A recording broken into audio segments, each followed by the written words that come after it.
Le journal des journaux, la revue de presse. Le journal des journaux, la revue de presse. Gaël Stevrono, bonjour. Bonjour, c'est Afin Louaba. Nous vous écoutons.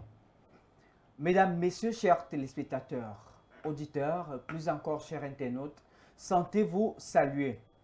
Fiscalité, ça discute en cash.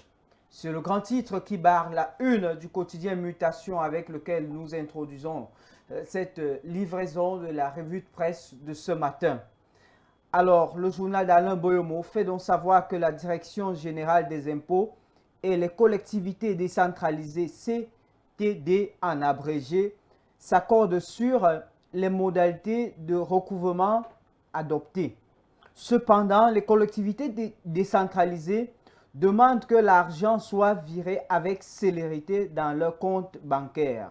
Plus de détails à la page 7 du journal Mutation avec lequel nous avons introduit la revue de presse. Et puis nous poursuivons cette revue de presse avec le journal La Nouvelle Expression qui barre sa grande une de ce matin par « Élection municipale, Paul Biya étouffe la loi ».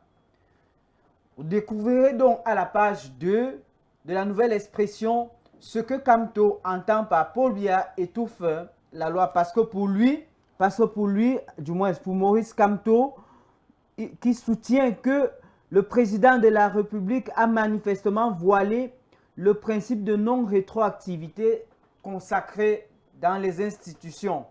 Et puis le quotidien, le citoyen revient sur l'affaire Martinez-Zogo et barre sa grande une de ce matin par audience décisive. Les audiences des 1er et 2 juin ont marqué un tournant dans le procès, un tournant décisif du moins. La diffusion d'une vidéo de torture a provoqué une vive émotion dans la salle et dans l'opinion publique. Les débats ont aussi porté sur l'exploitation des téléphones saisis, présentés comme des pistes importantes pour l'affaire qui va avancer sans aucune manipulation. Plus de détails à la page 5 du journal Le Citoyen. Nous continuons avec Cameroun Tribune qui barre sa grande une de ce matin par allocation familiale saltant pour les fraudeurs.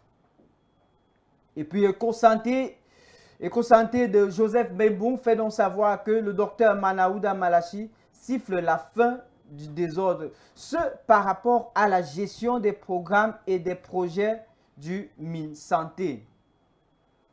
Le quotidien Émergence fait donc savoir dans sa grande une par rapport aux allocations familiales que la traque des enfants fictifs est donc lancée au ministère des Finances. Et c'est avec le journal L'Émergence que nous marquons donc la fin de cette livraison de la revue de presse. À demain, Séraphin. Merci Gaël et à demain. Mesdames, Messieurs, c'est tout pour ce matin. Merci de l'avoir suivi. Ce journal, retrouvons-nous demain lorsqu'il sera 9h10. Salut à tous. Au Cameroun, on a plus d'un